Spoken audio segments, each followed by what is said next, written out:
अस्सलाम वालेकुम everyone, welcome to my YouTube channel. आज की वीडियो में हम डिस्कस करेंगे elasticity of demand, cross price elasticity, stuff like that. आप मेरी पिछली वीडियोस में देख चुके हैं डिमांड सप्लाई और उसके ऊपर एक डिस्कशन हो चुकी हुई है कि लॉ ऑफ डिमांड क्या है, लॉ ऑफ सप्लाई क्या है, स्टफ लाइक दैट। अब थोड़ा सा ये है कि जो भी कॉन्सेप्ट है इकोनॉमिक्स में, again and again in my all videos I emphasize कि अपने कॉन्सेप्ट को क्लियर करें, whether you are university student, whether you are giving your icon papers or whether you are giving your O-level paper. O-level के paper भी अभी मई में आपके जो इकोनॉमिक्स के पेपर्स हैं वो होंगे। उसके मेजर जो कैम्ब्रिज के 2 पेपर्स होते हैं उसके ऊपर भी मैं कुछ वीडियोस करूंगी जिसके ऊपर हम डिस्कशन करेंगे अबाउट पर्टिकुलरली कि उस पेपर पैटर्न क्या है। एक एमसीक्यू बेस्ड आपका इकोनॉमिक्स का पेपर होता है, सेकंड वन इज रिगार्डिंग जो आपका सब्जेक्टिव पेपर होता है। तो जो एमसीक्यूज है दोनों में जो आपके कॉन्सेप्ट्स हैं, कुछ टॉपिक्स जो हैं उसमें आपके डिमांड सप्लाई फ्रेमवर्क भी है, इलास्टिसिटी भी है। तो these are the different topics जो हम यूनिवर्सिटी स्टूडेंट्स भी कवर करते हैं अक्सर माइक्रो इकोनॉमिक्स या माइक्रो इकोनॉमिक्स के डिफरेंट कोर्सेज में।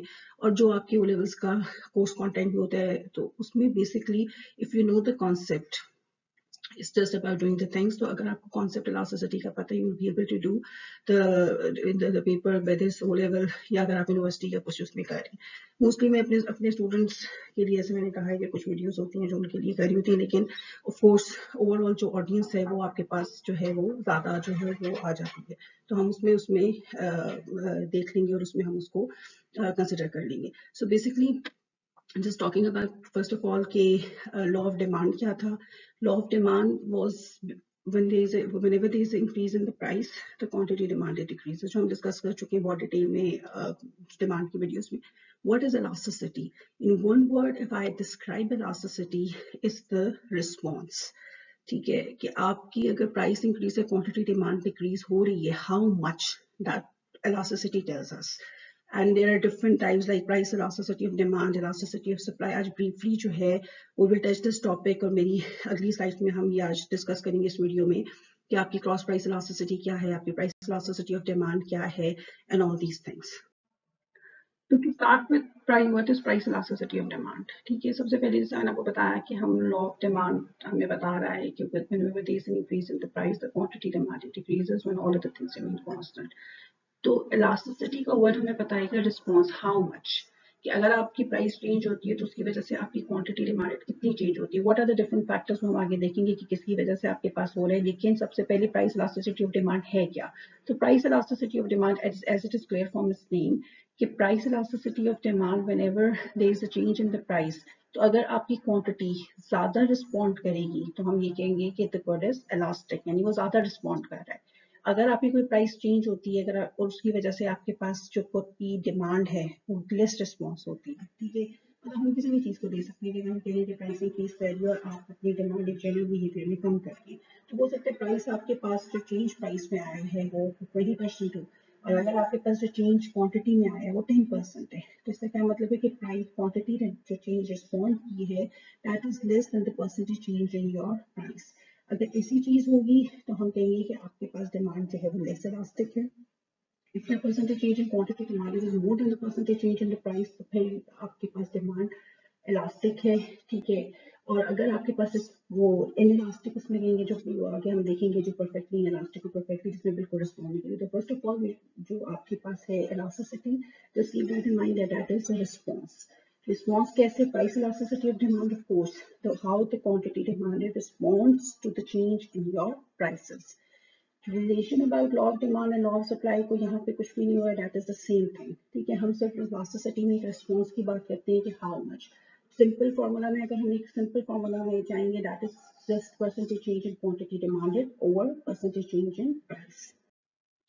अब जिन गुड्स के पास जिनकी गुड्स के क्लोज सब्स्टिट्यूट्स हैं, सब्स्टिट्यूट्स क्या होते हैं, the goods which can be used in place of the other goods. तो जिन गुड्स के क्लोज सब्स्टिट्यूट्स हैं, फॉर एग्जांपल अगर हम बटर या मार्जरीन को लें तो दे आर सब आप एक को दूसरी जगह पे यूज कर लेते हैं। ठीक है, तो उसमें अगर आपके पास एक की प्राइस इंक्रीज होगी, फॉर इंस्टेंस अगर बटर की प्राइस इंक्रीज हुई तो मोस्टली पीपल जो है लोग जो है वो शिफ्ट कर जाएंगे towards the other good.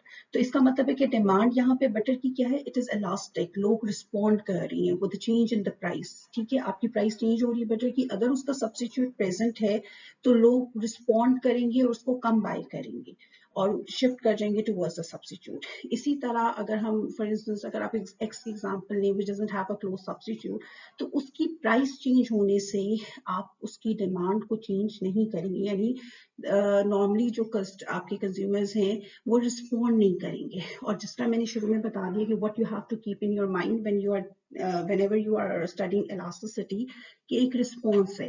Price elasticity of demand में व्हाट वी आर कंसिडरिंग कि डिमांड का रिस्पॉन्ड टुवर्ड्स द प्राइस, ठीक है। रिलेशन वही है कि whenever there is an increase in the price of demand आप डिक्रीज करती हाउ मच, ठीक है। That depends upon different factors, that depends upon the elasticity. यानी अगर आपके पास क्लोज सब्स्टिट्यूट है किसी गुड के, then your demand for that good would be more elastic, आपके लोग ज्यादा रिस्पॉन्ड करेंगे, they will shift. On the other hand if you don't have a close substitute तो फिर आप उस पर स्टिक करेंगे, यू विल वोंट रिस्पॉन्ड। आप ज्यादा आपकी गुड जो है उसको हम कहेंगे द गुड इज नॉट, आपकी उसकी जो इलास्टिसिटी है वो ज्यादा नहीं है, it is not more elastic, ठीक है, वो लेस इलास्टिक है, हम उसको उस तरह रेफर करेंगे। इसी तरह जब हम बात करेंगे कि अब आपके पास नीड्स हैं और लग्जरीज हैं, तो उसमें हम कैसे कह सकते हैं कि आप किसकी डिमांड इलास्टिक है या इनइलास्टिक है। देखें when you talk about the luxuries, luxuries वो है कि उनकी प्राइस चेंज होगी तो आप उस पे जो रिस्पॉन्स है वो ज्यादा है, यानी आप उसकी डिमांड लग्जरी आप पोस्टपोन भी कर सकते हैं, आप बाद में भी ले सकते हैं कोई चीज। जब आपने फॉर इंस्टेंस अगर आपने ओकेजन पे जाना है टिकट प्राइसेस की इंक्रीज हो जाती है तो उसकी जो डिमांड है वो आप रिस्पॉन्ड ज्यादा करेंगे। क्यों? क्योंकि वो आप अगर आप उसको एज अ लग्जरी ट्रीट कर रही हैं। ऑन द अदर हैंड जो आपकी बेसिक नीड्स हैं, नेसेसिटीज हैं, फूड, क्लॉथिंग, शेल्टर, उनमें आपकी डिमांड जो है बेसिकली जनरली भी अगर आपसे पूछा जाए दैट इज इनइलास्टिक, क्योंकि लोग उसमें रिस्पॉन्ड नहीं करेंगे। यू हैव टू गेट, आपकी प्राइस ज्यादा हो रही है, कम हो रही है, लेकिन उसका आपका रिस्पॉन्स जो है वो इनइलास्टिक होगा क्योंकि यू वांट दैट प्रोडक्ट। इसी तरह जो टाइम फ्रेम है, अगर हम फॉर इंस्टेंस पेट्रोल की प्राइस अगर आपके पास इंक्रीज होती है, इंस्टेंटली आपकी रिक्वायरमेंट आप नहीं चेंज करेंगे, ज्यादा ज्यादा रिस्पॉन्ड नहीं करेंगे, but in the long run लोग शिफ्ट करेंगे to move towards maybe more fuel efficient cars. तो टाइम जो टाइम फ्रेम आपके पास पड़ता है, आपकी जो डिमांड है वो आपकी जो रिस्पॉन्स है आप जो मोर इलास्टिक होगी towards your price changes. So that is basically these are the factors जैसे हम टू सब्स्टिट्यूट का देख रहे हैं और चीजों को देख रहे हैं जो आपकी इलास्टिसिटी को, आपके रिस्पॉन्स को इफेक्ट। अब अगर हम सिंपल आपकी कैलकुलेशन की बात करें कि अगर चलें अभी तो हमने सिर्फ ये देखा था कि वो हाउ कैन यू से अगर आपके पास सब्स्टिट्यूट है तो आप कह सकते हैं कि ज्यादा इलास्टिक है गुड या कम इलास्टिक, आप कैसे रिस्पॉन्ड करें। बट अब एग्जैक्टली अगर हम कैलकुलेशंस के ऊपर आ जाए, आपको कोई डाटा गिवन है और आपने उसे मेजर करना है, तो how you will calculate the price elasticity of demand is simple, percentage change in quantity demanded और परसेंटेज चेंज इन प्राइस, ठीक है।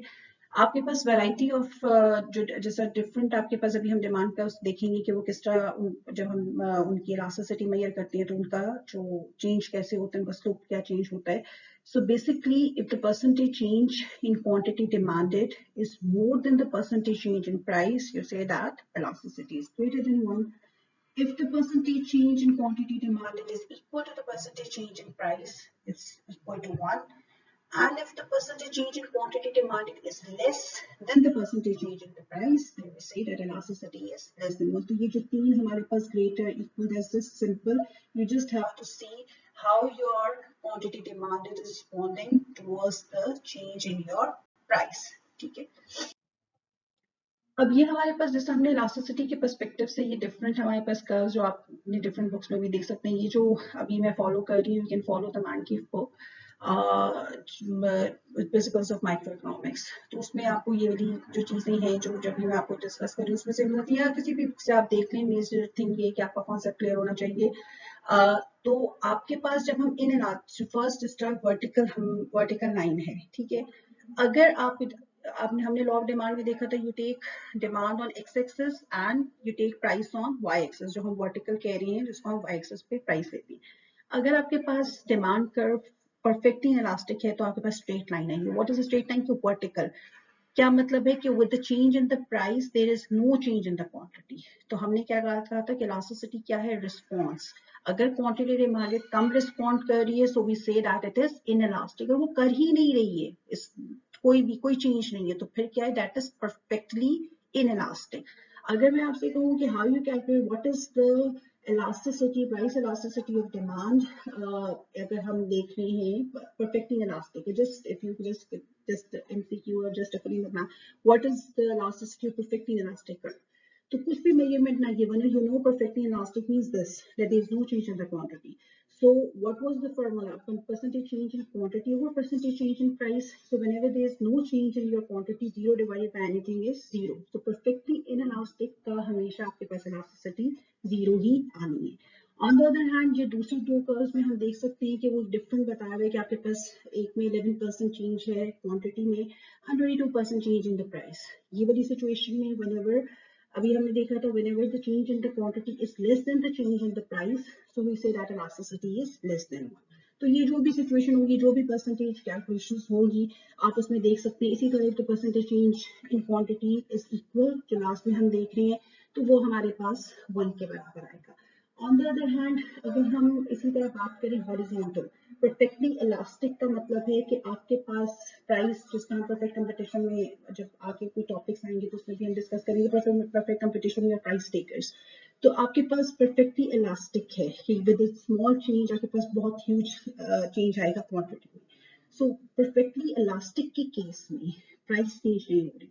वो आपके पास जो डिनोमिनेटर है that is 0, no change in the price. So whenever you divide anything by 0 is infinity. So you must know कि perfectly inelastic curve, which is a vertical line, उसका आपके पास 0 है, and perfectly elastic curve you have infinity. The elasticity is infinite. अब जब भी आपने elasticity को calculate करना है, जैसे एक basic formula percentage change in quantity demanded और percentage change in price asset, लेकिन एक मिड पॉइंट फार्मूला है जिसमें वही आप सिर्फ ये कर रहे हैं कि Q2 माइनस जो परसेंटेज चेंज फाइंड आउट कर रहे हैं उसको आप डिवाइड करें Q1 प्लस Q2 और 2 से. This simple formula which you can find in your any of your books when you are discussing elasticity. Formula से आपने सिर्फ वो इस वजह से आपका मिड पॉइंट फार्मूला है कि जब आप एक पॉइंट से बी या बी से ए तक जाएं तो आपका आंसर इलास्टिसिटी में सेम आना चाहिए. प्राइस इलास्टिसिटी ऑफ डिमांड का अगर आपके पास आंसर जो है वो नेगेटिव में आ रहा है, एब्सोल्यूट वैल्यू, जो अभी मैंने आपसे डिस्कस किया, ग्रेटर देन 1, इक्वल टू 1 और less than 1, so we are just taking the absolute value. जो माइनस का साइन है that just indicate because we are discussing the price elasticity of demand, तो वो सिर्फ आपको बता रहा है कि आपके पास with the change in your when the inverse relationship between price and quantity demanded, जो हमें law of demand बताते हैं. बाकी नेगेटिव साइन का कुछ भी नहीं है. when you are making the elasticity आप उसको एब्सोल्यूट टर्म्स में ही देख ली है कि अगर वो चेंज ज्यादा है तो इस वेटर कम है, इक्वल है, तो हम उसके अकॉर्डिंगली उसको मेजर करें.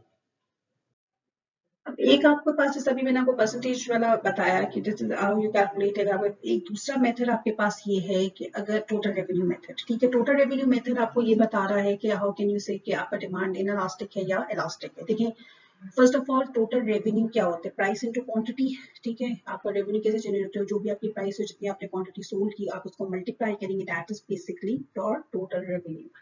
अगर प्राइस की इंक्रीज होने से आपका टोटल रेवेन्यू इंक्रीज हो रहा है या प्राइस के डिक्रीज होने से आपका टोटल रेवेन्यू डिक्रीज हो रहा है, then we say that your demand is inelastic. Now what is the logic behind that? In my every video and I always emphasize in my every class कि you must know what is the logic behind everything. It's just not like price increase total. So what's the concept behind it? कि आपने उसको तो उस inelastic क्यों है? See, whenever there is an increase in the price, और अगर हमारे पास total revenue increase हो रहा है, जब भी price increase होती है, according to law of demand, quantity demand decrease होगी. ठीक है, जब हम प्राइस इंटू क्यू कर रहे हैं तो व्हाट डज दैट मीन कि प्राइस इंक्रीज हुई है, टोटल रेवेन्यू इंक्रीज हो रहा है, तो प्राइस की इंक्रीज होने का इम्पैक्ट आपके टोटल रेवेन्यू पे ज्यादा आ रहा है. आपकी प्राइस इंक्रीज हुई, क्वांटिटी डिमांड डिक्रीज हुई, and how do you get the total revenue? By multiplying the price in the quantity. तो एक चीज आपकी इंक्रीज है, एक डिक्रीज है, ठीक है, लेकिन ओवरऑल आपके पास फाइनल इफेक्ट क्या आ रहा है कि आपका टोटल रेवेन्यू इंक्रीज हो रहा है. तो टोटल रेवेन्यू जो आपके पास इंक्रीज हो रहा है वो इसका मतलब है कि प्राइस का इम्पैक्ट है, यानी प्राइस के इंक्रीज होने से डिमांड ज्यादा कम नहीं हुई, उसने ज्यादा रिस्पॉन्ड नहीं किया. So whenever with an increase in the price, your total revenue will increase. You will say that your demand curve is inelastic or your demand of the good is inelastic. वो किसी भी reference से आपको आ सकता है कि price increase है, total revenue increase है, what will happen? अभी हम क्वेश्चन जो से रिलेटेड करेंगे, कॉन्सेप्ट बीच में यही है कि whenever there is an increase in the price according to law of demand, there will be decrease in quantity demanded. अगर प्राइस इंक्रीज होने से टोटल रेवेन्यू इंक्रीज हो रहा है, सो दैट मींस के प्राइस का इम्पैक्ट आ रहा है, तो आपका जो डिमांड है वो उतनी ज्यादा डिक्रीज नहीं हुई है. तो जब नहीं हो रही है तो उसने रिस्पॉन्ड नहीं की है. जब नहीं रिस्पॉन्ड किया है, we have seen in the definitions in the video के स्टार्ट में कि फिर आपकी डिमांड जो है वो इनइलास्टिक हो. इसी तरह जब भी आपकी प्राइस इंक्रीज हो रही है और उसकी वजह से आपका टोटल रेवेन्यू डिक्रीज हो रहा है, तो आप कहेंगे कि डिमांड आपकी इलास्टिक है. again the same logic, whenever there's increase in the price, आपकी quantity demand decrease हो रही है according to the law of demand. और अगर फाइनली आपके पास टोटल रेवेन्यू डिक्रीज हो रहा है, दैट मीन्स कि आपकी क्वांटिटी ज्यादा डिक्रीज हुई, तो आपका इम्पैक्ट जो प्राइस एंड क्वांटिटी का आया है, which is your total revenue, that has decrease. तो आपके पास जो रिस्पॉन्स है क्वांटिटी का वो ज्यादा है. With increase in the price the quantity demand is decrease, is responded more towards the change in the price. इस वजह से हम कह रहे हैं कि डिमांड आपके पास इलास्टिक है. So that is the basic कि टोटल रेवेन्यू के थ्रू अगर आपको गिवन हो चीजें, तो how you can calculate whether your demand is elastic और whether your demand is inelastic. Again just summarising the concept कि जो अभी हमने टोटल रेवेन्यू का पढ़ा कि whenever the demand curve is inelastic, price increase जो है आपका टोटल रेवेन्यू को इंक्रीज करेगा, आपकी प्राइस डिक्रीज टोटल रेवेन्यू को डिक्रीज करेगी. जब आपके पास डिमांड कर्व इलास्टिक है तो एक इनवर्स चलेगा, प्राइस इंक्रीज की वजह से reduces the total revenue and the price decreases increases the total revenue. just do with whatever was the logic behind that. In the case of unit elastic demand, a change in the price does not affect the total. अगर वो नहीं affect कर रहा तो इसका मतलब है कि आपके पास elasticity जो है वो is equal to 1. So that is the basic idea कि आप total revenue से कैसे elasticity को measure कर सकते हैं. You can tell whether the good is the demand is more elastic or it is less elastic. अब देखिए बहुत बेसिक से कॉन्सेप्ट्स हैं, और अगर आपके पास आपका कॉन्सेप्ट क्लियर है तो you can do the MCQ, you can do the paper just by going through the video. ठीक है, आपको उसके साथ कि आपका कॉन्सेप्ट बेसिकली स्ट्रांग होना चाहिए कि आप उसमें what is the meaning of every point, what is the logic behind every point. Price elasticity of demand हम डिस्कस कर चुके. elasticity response, again what was price elasticity of demand. now income elasticity of demand. income elasticity of demand में आपने ये देखना है what is the percentage change in your quantity demanded with the change in the income. उधर जो price elasticity था हम price के रेफरेंस से देख रहे थे. यहाँ पे आपके पास जब इनकम आ जाएगी तो आपने ये चेक करना है कि percentage change in quantity demand है वो respect to percentage change in income. अब यहाँ पे हम थोड़ा सा उसको डिफाइन कर देते हैं इन इकोनॉमिक्स के जो हम आगे डिफरेंट चीजों में देखते हैं, normal goods and inferior goods. So what's the difference and what is basically normal and inferior goods in economics? जब भी आपकी इनकम इंक्रीज हो, नॉर्मली आप क्या करते हैं कि कंजम्पशन को इंक्रीज करेंगे. अगर आप किसी गुड की आपकी इनकम इंक्रीज होने से कंजम्पशन इंक्रीज हो रही है गुड की, बस तो इसका मतलब है क्वांटिटी डिमांडेड आप इंक्रीज कर रही हैं, तो आपके पास इनकम इलास्टिसिटी क्या है, पॉजिटिव. तो इनकम इलास्टिसिटी पॉजिटिव होती है in case of normal goods. Normal goods में हम ये कह रहे हैं कि with increase in the income आप अपनी डिमांड को इंक्रीज कर रही हैं. On the other hand there are certain goods which you are just consuming because आपके बजट में वो लाई नहीं कर रहा. तो जो ही आपकी इनकम इंक्रीज करती है आप उनको छोड़ देते हैं. कोई ऐसे गुड्स हैं जो आप बस आपके जिसको आप इंफीरियर समझ रहे हैं, but you just consuming them क्योंकि आपके पास बजट में एरिया नहीं है. ठीक है, कभी कभी सेकेंड हैंड क्लोथ्स या कोई और ऐसी चीजें कोई इंफीरियर वो चेंज होंगी with respect to every person. ठीक है, क्योंकि बजट में लाई नहीं करी. तो व्हेनेवर योर इनकम इंक्रीजेस और आप किसी की प्रोडक्ट को कम डिमांड कर रही हो, दैट मींस दैट गुड आपके पास इंफीरियर है. तो इंफीरियर नॉर्मल गुड्स में income elasticity of demand for normal goods is positive, which means that with increase in the income you will increase the demand. On the other hand, inferior goods की जो income elasticity that is negative, that with increase in income आप उसकी जो demand है उसको कम करेंगे. Next हम discuss करें cross price elasticity of demand. Cross price जैसा भी प्राइस इलास्टिसिटी थी, इनकम इलास्टिसिटी थी, क्रॉस प्राइस आती है percentage change in quantity of good 1 divided by percentage change in price of good 2. यानी एक चीज की प्राइस चेंज होने से दूसरे गुड की क्वांटिटी में क्या फर्क पड़ता है. इसमें भी अगेन अगर आप एक जैसे फॉर इंस्टेंस टी और कॉफी है, अगर आपकी टी की प्राइस इंक्रीज होने से आपकी क्वांटिटी ऑफ कॉफी इंक्रीज हो रही है, यानी क्रॉस प्राइस इलास्टिसिटी दोनों की डायरेक्शन एक ही है. क्रॉस प्राइस इलास्टिसिटी आपके पास पॉजिटिव है. दैट मींस वो गुड्स क्या हैं आपस में सब्स्टिट्यूट. देखिए हम दो गुड्स ले लिए, percentage change in quantity of good 1 divided by percentage price of good 2. तो दो अलग अलग गुड्स हैं जिनकी प्राइस और क्वांटिटी ले ली. अगर प्राइस इंक्रीज होने से दूसरे की क्वांटिटी इंक्रीज हो रही है तो दोनों की डायरेक्शन सेम है. You get the cross price elasticity which is positive, which means कि वो आपस में सब्स्टिट्यूट्स हैं, यानी आप एक की जगह दूसरे को यूज कर सकते हैं. अगर एक की प्राइस बढ़ेगी तभी आप दूसरे की क्वांटिटी बढ़ाएंगे ना. If it is a substitute तो आप उस पर शिफ्ट हो जाएंगे. On the other hand with the increase in the price आपके दूसरे गुड की डिमांड डिक्रीज हो रही है. So what does that mean? कि वो कॉम्प्लीमेंट है, यानी इसकी प्राइस एक गुड की प्राइस इंक्रीज हुई, उसकी quantity according to law of demand decrease हुई. कॉम्प्लीमेंट वो होते हैं जो with the goods which are used together. तो आपने दूसरे गुड की भी डिमांड कम कर दी. ठीक है, so cross price elasticity of complements is negative. Negative कर दिए रिलेशन के प्राइस इंक्रीज होने की वन गुड से आप दूसरे की क्वांटिटी को डिक्रीज कर रहे हैं inverse relation that is negative. और वो कब होगा कि जब वो दोनों गुड्स कॉम्प्लीमेंट्स हैं। ऑन द अदर हैंड अगर पॉजिटिव है दोनों की डायरेक्शन सेम है विद इंक्रीज आप दूसरे की बढ़ा रहे हैं that means that you are shifting वो आपके पास सब्स्टिट्यूट्स है। So whenever the question comes in that way, ये cross price elasticity of substitutes के that is positive, cross price elasticity of complements is negative. On the other hand, अगर आपके पास goods कोई भी goods जो है positive cross price है तो वो क्या goods हैं they are substitutes, and on the other hand अगर negative है तो that is basically goods are complements. हमने पहले बात की थी आपके पास परसेंटेज या प्राइस इलास्टिसिटी ऑफ डिमांड की। अब हम बात करेंगे इलास्टिसिटी ऑफ सप्लाई। जैसे law of supply says with increase in the price आपकी सप्लाई इंक्रीज होगी। And I have discussed in my video regarding the law of supply कि आपकी प्राइस इंक्रीज हो रही है, सप्लाई इंक्रीज हो रही है, all other things remain constant because of the profit maximization. So how much that elasticity of supply tells you. So that is basically you calculate in the same way that is a percentage change in the quantity supplied over the percentage change in your price. ठीक है, और वही वाली चीजें अब हम आगे जाकर देखेंगे मोर इलास्टिक और लेस। अगर हम टाइम फ्रेम देखें इकोनॉमिक्स में शॉर्ट टर्म और लॉन्ग टर्म को ही डिफाइन किया जाता है। Short term is the period which you will just utilize your available resources। जो आपके पास 4 factors of production है लैंड, लेबर, कैपिटल, ऑर्गेनाइजेशन, आप उन्हीं को यूटिलाइज करें। But in the long run आप you can go for opening factory, आप प्रोडक्शन को बढ़ा सकती है अकॉर्डिंग टू योर डिमांड। तो इस वजह से हम कहते हैं कि in the short term your supply is inelastic यानी आप ज़्यादा रिस्पॉन्ड नहीं करेंगे because you just have that available resources. But in the long run आपके पास जो है जो सप्लाई है विच इज मोर इलास्टिक, आप प्राइस चेंजेस पे ज़्यादा रिस्पॉन्ड करेंगे, you will increase your supply accordingly. Again curves उसी तरह होंगे। This is a straight line, आपको पता है you take quantity on the x axis and you take price on the y-axis. If it's just a straight line, vertical line, that means that it is perfectly inelastic. Again, perfectly inelastic में जैसे मैंने आपको demand में explain किया, your elasticity of supply will be zero क्योंकि कोई change नहीं हो रहा, quantity will be divided by the price.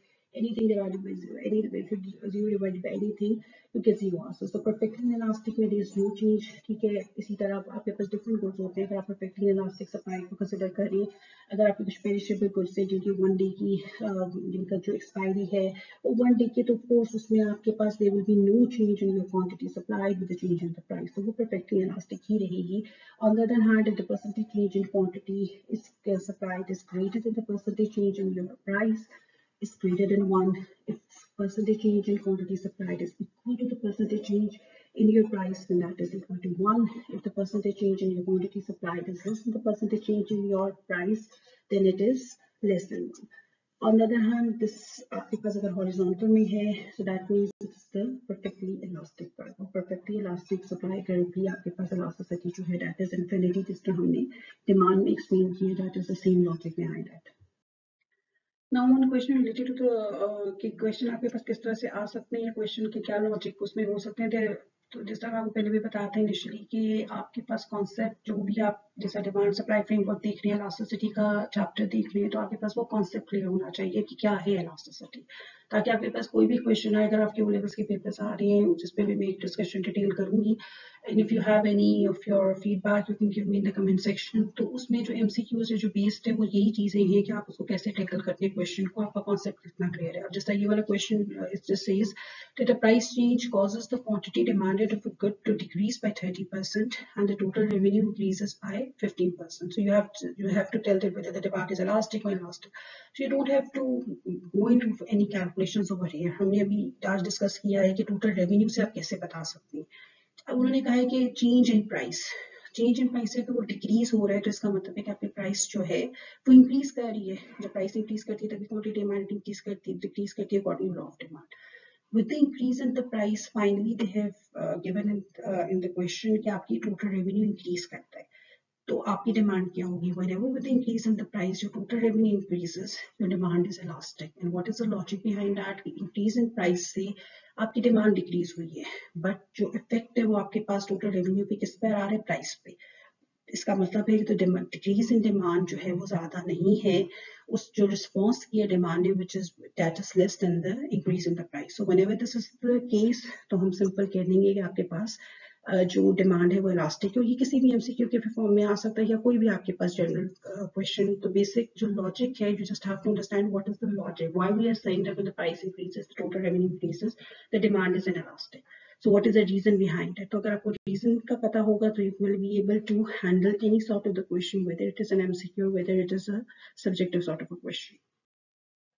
Okay, आज की डिस्कशन को कंक्लूड करते हुए, तो आज की जो हमारी डिस्कशन थी दैट वाज बेसिकली इलास्टिसिटी, कि what is elasticity, what is price elasticity of demand, simple words में और बहुत सिंपल अगर हम रहे, इलास्टिसिटी रिस्पॉन्स है और आपके पास लॉ डिमांड और सप्लाई जो हम डिस्कस कर चुके हैं वो वहीं पे स्टैंड कर रहा है। आप जितना रिस्पॉन्ड करेंगे प्राइस इलास्टिसिटी ऑफ डिमांड, आप percentage change in quantity demanded with respect to price, और उसके डिफरेंट फैक्टर्स थे जो आज हमने डिस्कस किए हैं। इसी तरह what is income elasticity of demand, then what is cross price elasticity, और उसमें हम पे normal goods and finished goods को कैसे डिफाइन करते हैं, if you have to see कि वो पॉजिटिव है नेगेटिव है, उसका क्या फैक्टर्स हैं।